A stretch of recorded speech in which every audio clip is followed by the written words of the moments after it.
మహారాష్ట్రలో మహాయుతి కూటమి ఘన విజయం సాధించడంతో ముఖ్యమంత్రి అభ్యర్థిపై బీజేపీ పెద్దలు ఫోకస్ చేశారు.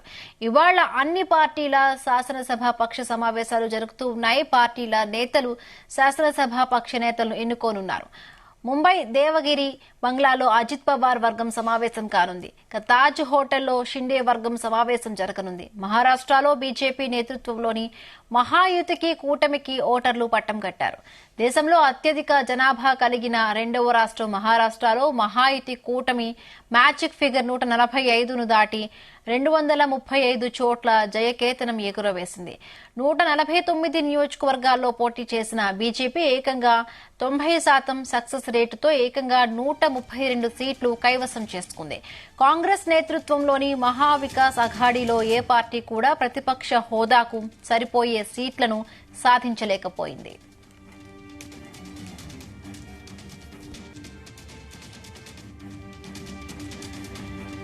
రైట్ ఇదే అంశానికి సంబంధించి మరిన్ని పూర్తి అప్డేట్స్ మా ప్రతినిధి శ్రీచరణ్ అందిస్తారు. శ్రీచరణ్, భయముబిందు మహారాష్ట్ర అసెంబ్లీ ఎన్నికల్లో ఫలితాల అనంతరం కూడా ఇప్పుడు మహారాష్ట్ర ముఖ్యమంత్రి ఎవరు అనేది కూడా చర్చనీయాంశంగా మారింది. ఎందుకంటే బీజేపీ ఇప్పుడు లీడింగ్ లో ఉంది అని చెప్పుకోవాలి. ఇండివిజువల్ గా దాదాపు 149 స్థానాల్లో కంటెస్ట్ చేస్తే 90% సక్సెస్ రేట్ తోని దాదాపు 132 స్థానాల్లో కూడా విజయం సాధించింది. ఇంకా ఏక్నాథ్ షిండేకి చెందిన శివసేన కూడా 65% ఓటర్స్ తో అంటే అవుట్ ఆఫ్ కంటెస్ట్ చేసిన దాంట్లో 60% కూడా విజయం సాధించింది. ఇంకా నెక్స్ట్ ఎన్సీపీ అజిత్ పవార్ కి చెందిన పార్టీ కూడా 60% కూడా ఓవరాల్ కంటెస్ట్ చేసిన దాంట్లో కూడా గెలుపొందారు. సో ఇప్పుడు ఎవరు కాబోయే ముఖ్యమంత్రి అంటూ కూడా ప్రస్తుతం చర్చనీయాంశంగా మారింది. మరోవైపేమో అజిత్ పవార్ సతీమణి కూడా మీడియా ముఖ్యంగా కూడా తన భర్త ముఖ్యమంత్రి అవుతారని కూడా ఆమె ప్రకటించింది. మరోవైపేమో ఏక్నాథ్ షిండే డైరెక్ట్ గా అనకున్నా ఇండైరెక్ట్ గా మరోసారి తానే ముఖ్యమంత్రి కాబోతున్నానంటూ కూడా ఎవరికి వాళ్ళు ఇట్లా కాన్ఫిడెంట్ గా ఉన్నారు. కానీ ఇటు మహారాష్ట్ర ప్రజల నుండి కానీ at the same time BJP కార్యకర్తల నుండి కానీ దేవేంద్ర ఫడ్నవీస్ ముఖ్యమంత్రి కావాలి అంటూ కూడా ఒకటే డిమాండ్ వస్తుంది. At the same time Delhi పెద్దలకు కూడా అందరూ ఒకటే చెబుతున్నారు, దేవేంద్ర ఫడ్నవీస్ తదుపరి మహారాష్ట్ర ముఖ్యమంత్రిగా ఉండాలని కూడా అందరూ అంటున్నారు. సో దానిలో భాగంగా ఈ రోజు సమావేశం కూడా కానున్నారు. మహారాష్ట్రకి చెందిన నేతలందరూ కూడా ముంబైలోని దేవగిరి బంగ్లాలో కూడా నిన్న అజిత్ పవార్ వర్గం సమావేశం కానుంది. అలాగే at the same time Taj హోటల్లో షిండే వర్గం కూడా సమావేశం కానున్నారు. మరోవైపు కాంగ్రెస్ కూడా శాసనసభ పక్ష సమావేశం కూడా అవుతోంది. అనంతరం ఇండియా కూటమి నేతలు కూడా సమావేశం కానున్నారు. అయితే మహాయుతికి ఇప్పుడు అత్యధికంగా దాదాపు మొత్తం ఓవరాల్ గా అసెంబ్లీ స్థానాలు 288 స్థానాలు ఉంటే మహాయుతి కూటమి మొత్తం కలిపి దాదాపు 230 సీట్లు కూడా దాటాయి ఇప్పటికే. సో ఇప్పుడు బీజేపీ లీడింగ్ లో ఉండగా దాదాపు 132 స్థానాల్లో ఉంది. కాబట్టి అలానే బీజేపీ ఇండివిజువల్ గా 132 స్థానాలని కాదు, గతంలో కూడా దేవేంద్ర ఫడ్నవీస్ ఒక చరిస్మాటిక్ లీడరు, అలాగే 2 సార్లు ముఖ్యమంత్రిగా పనిచేసిన అనుభవం ఉంది.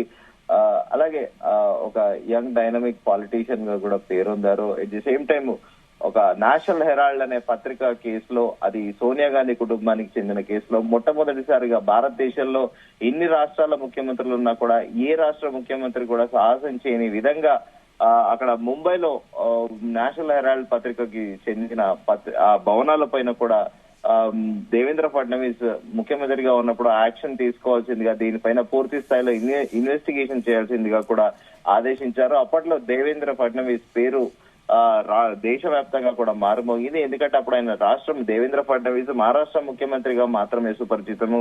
కానీ ఎప్పుడైతే నేషనల్ హెరాల్డ్ కేసు ఏదైతే ఉందో ఇటు రాహుల్ గాంధీ, సోనియా గాంధీ పెద్ద పెద్ద నాయకులందరూ కూడా ఆ కేసులో ఇన్వాల్వ్ అవ్వడము, అంటే దానిపైన అలిగేషన్స్ మాత్రమే ఉన్నాయి, అది పూర్తి స్థాయిలో ప్రూవ్ అయితే కాలేదు. సో దానిపైన విచారణకి కూడా అప్పట్లో దేవేంద్ర ఫడ్నవీస్ ఆదేశించడం కూడా దేశవ్యాప్తంగా సంచలనంగా మారింది. అట్ ది సేమ్ టైం ఒక మంచి స్ట్రాటజిస్ట్ గా రాజకీయాల్లో రాజకీయ వ్యూహాలు పనడంలో, అంటే ఒకళ్ళ పైన ఎవరిపైన డిపెండ్ అవుతూ ఉంటారు. రీసెంట్ టైమ్స్ గా కూడా మనం చూస్తున్నాము, అటు పార్టీని నడపడము, ఎట్ ది సేమ్ టైమ్ ఇది పవర్ లో రావడం అనేది కూడా కత్తి మీద సామే. కానీ దేవేంద్ర ఫడ్నవీస్ ఆల్రౌండర్ అని కూడా చెబుతా ఉంటారు. మహారాష్ట్రలో అటు పార్టీని నడిపిస్తారు, ఎట్ ది సేమ్ టైం వ్యూహాలు పనడంలో కూడా తాను దిట్టగా కూడా పేరుగాంచారు. సో ఇప్పుడు దాదాపు దేవేంద్ర ఫడ్నవీసే నెక్స్ట్ తదుపరి మహారాష్ట్ర ముఖ్యమంత్రి అంటున్నారు. మరి ఈ మహాయుతి కూటమి సమావేశం అనంతరం ఎలాంటి నిర్ణయం ప్రకటిస్తుందో కూడా చూడాలి మా బిందు. అంటే శ్రీచరణ్, ఇక్కడ అంటే బీజేపీ సింగిల్ గా 100కు పైగా కూడా సీట్లు సాధించినా కూడా అంటే ఎక్కువ సీట్లు వచ్చిన వాళ్లే సీఎం కావాలని లేదని కూడా నిన్న షిండే మాట్లాడడం జరిగింది. సో షిండే వ్యాఖ్యలు అంటే ఏ విధంగా చూడాలి? ఆయన కూడా ఒకవైపు సీఎం కుర్చీపై ఆశ పెట్టుకున్నట్టుగా అర్థమవుతోంది. డెఫినెట్లీ హిమబిందు, ఆయన ఇప్పుడు ప్రస్తుతం కూడా 2020 నుంచి కూడా ఆయన ముఖ్యమంత్రిగా కొనసాగుతున్నారు. ముఖ్యమంత్రి పదవి అండి ఎవరు వదులుకుంటారో, అట్ ది సేమ్ టైం ఇప్పుడు కూటమిలో ఉన్నారు. గతంలో కూడా బీజేపీ పార్టీ శివసేన నుంచి ఇటు ఏక్నాథ్ షిండేని కూడా చీల్చింది బీజేపీ పార్టీయే కాబట్టి సో డెఫినెట్ గా ఏక్నాథ్ షిండే కూడా తాను మళ్ళీ ముఖ్యమంత్రిగా అవడం ఎక్స్పెక్ట్ చేయడంలో తప్పులేదు. కాకపోతే ఆయన మరోసారి నేనే ముఖ్యమంత్రిని అంటూ కూడా నిన్న ఇండైరెక్ట్ గా కూడా మెసేజ్ ఇచ్చారు. కానీ ఇప్పుడు బీజేపీ నిన్న ముగ్గురు కూడా ప్రెస్ కాన్ఫరెన్స్ లో ఇదే మాట చెప్పారు. అటు అజిత్ పవార్ తో పాటు ఏక్నాథ్ షిండే అలాగే దేవేంద్ర ఫడ్నవీస్ కూడా ముగ్గురు కలిసి ఒకటే మాట చెప్పారు. ఏంటంటే కూటమి నేతలు అందరూ కూడా సమావేశమయ్యి నెక్స్ట్ తదుపరి ముఖ్యమంత్రి ఎవరు అనేది ఎన్నుకుంటామని కూడా చెప్పారు.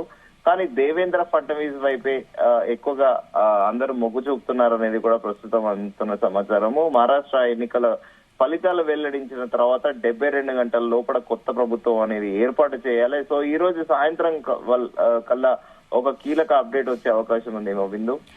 రైట్, అంటే ఇప్పటికే సీఎం రేస్ లో ముగ్గురు అభ్యర్థులు ఉన్నారు. సో ఎవరికి సీఎం పదవి వచ్చే ఛాన్స్ ఉంది? అంటే హైకమాండ్ నుంచి ఎవరైనా వచ్చి అంటే వీళ్ళతో చర్చలు జరిపే అవకాశం ఉందా? ఎప్పటికల్లా దీనిపై క్లారిటీ వచ్చే అవకాశం ఉంది చరణ్? మరోవైపు ఇంకోటి కూడా వాదన నడుస్తోంది. రీసెంట్ గా ఒక నెల 2 నెలల కిందట దేవేంద్ర ఫడ్నవీస్ ఒక బంగ్లా కేటాయించారని, తాను తదుపరి భారతీయ జనతా పార్టీ జాతీయ అధ్యక్షుడు రేస్ లో ఉన్నారని, ఆయనతో పాటు ప్రస్తుతం మన తెలంగాణకు చెందిన కేంద్ర మంత్రి కిషన్ రెడ్డి కూడా ఈ ఇద్దరు రేస్ లో ఉన్నారు. నెక్స్ట్ తదుపరి భారతీయ జనతా పార్టీ జాతీయ అధ్యక్షులుగా అంటున్నారు. ఒకవేళ దేవేంద్ర ఫడ్నవీస్ కి బీజేపీ నేషనల్ ప్రెసిడెంట్ ఇక్కడ చేస్తే ఖచ్చితంగా ఇక్కడ మరోసారి ఏక్నాథ్ షిండే కూడా ముఖ్యమంత్రి అవ్వచ్చు. కానీ ప్రస్తుతము మహారాష్ట్రలోని బీజేపీ కార్యకర్తలు మాత్రము ఈయన దేవేంద్ర ఫడ్నవీస్ నే తదుపరి ముఖ్యమంత్రిగా కావాలంటూ ఇటు బీజేపీ కార్యకర్తలతో పాటు నాయకులు కూడా అందరూ కోరుకుంటున్నారు. మరి ఢిల్లీ పెద్దలు ఎలా డిసైడ్ చేస్తారనేది మనకి సాయంత్రం వరకు ఒక క్లారిటీ వచ్చే అవకాశం ఉంది ఏమో బిందు.